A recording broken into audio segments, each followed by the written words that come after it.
Ayan, finally, nakuha ko na rin after 1 year and 8 months. Ano ba itong nakuha natin?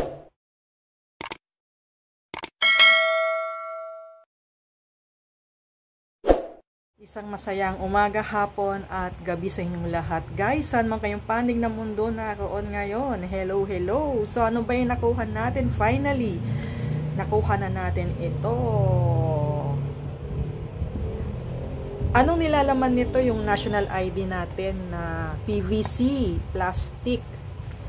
So, after 1 year and 8 months to be exact, naalala ko, nakuha ko yan noong first booster ko, yung vaccination ng COVID, na kung saan buhay pa si mother. Kasama ko siya noon. Dalawa kami ang nagpakuha ng national ID, pero sadly si mother hindi na niya naabutan yung kanyang national ID, na wala na siya. So ako, ito, nakuha ko yung akin ID, and nag-apply tayo nung ito, to be exact. Yung first booster natin ay March 1, 2022. So, ayan, guys. So, nakuha natin siya.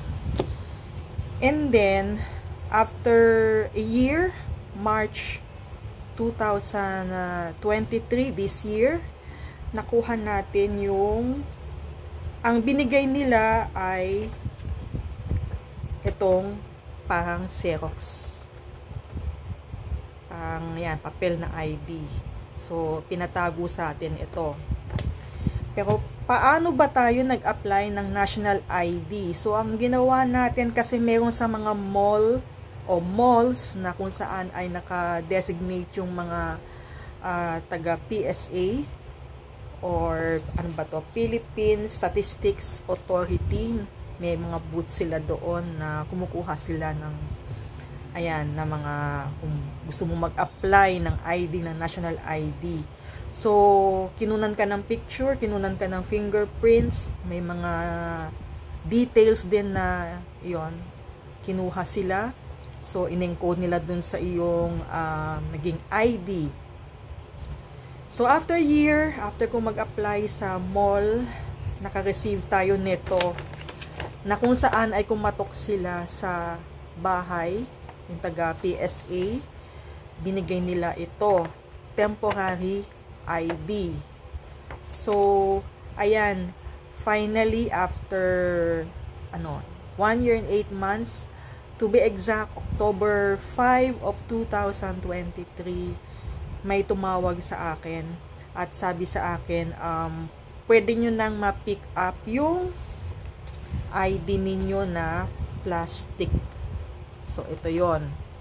So, nakuha natin ito sa ating barangay. So, pinapunta tayo doon sa barangay at pinick up natin ito. So, nag-antay sila sa atin doon. So, itong naka-envelope na ito ay binuksan na natin, guys, kasi para malaman natin kung tama yung nakalagay na details sa loob or yan, sa ating ID bago tayo umalis doon sa barangay hall. So, binuksan ko na yan, guys. Naka-ano na siya. Ayan, nakapunit na siya. So, ito siya. So, ang hiningi sa akin pala, guys, bago ako pumunta ng barangay hall, hiningihan tayo ng ID. So, meron tayo mga, yung gaya ng SS, gaya ng driver's license. Yan. So, yan. Tapos, dinala na rin natin ito para alam nila na ako itong kukuha. So, ayan. Binigay na sa akin ito. Tapos, binuksan ko na nga at ito ang laman ng envelope. So, meron dito, guys. So, ayan yung ID mo. Meron dito, babasahin mo siya kung ano yung mga nakalagay dito. Tapos, kung ano yung content din sa loob ng ID mo, kung ano yung mga nakalagay dyan. So, dapat hindi rin mawala tong national ID mo. So, nakadikit siya sa papel. At, yan, ang itsura niya. Yan, sa likod. So, tuwan-tuwa akong na makuha ko na ito kasi kahit paano pandagdag ng ID natin. Pero hindi ko alam guys kung ito ay ina-accept sa bangko, itong ID kasi nag-walk-in tayo Nag-walk-in tayo sa mall, sa booth ng PSA at yun nga, binigay natin yung mga details ng ating kung ano man tayo, sino man tayo, saan tayo nakatira, ano yung mga, basta lahat ng yon details. So yun, pag ikaw o kayo, kung kayo ay may nais na kung gustong kumuha ng inyong national ID, so yan, ito nakuha natin after 1 year and 8 months. So hindi ko lang alam ngayon yung mga nag-a-apply ngayon kung makukuha nila agad itong plastic na ID nila. So, kung gusto ninyong kumuha ng inyong national ID, pwede kayong pumunta sa mga designated malls. So, sa Mega Mall, nakita ko na mayroon naka-station dun sa level 5, dun sa taas, na PSA na kung saan ay pwede ka mag-apply for national ID.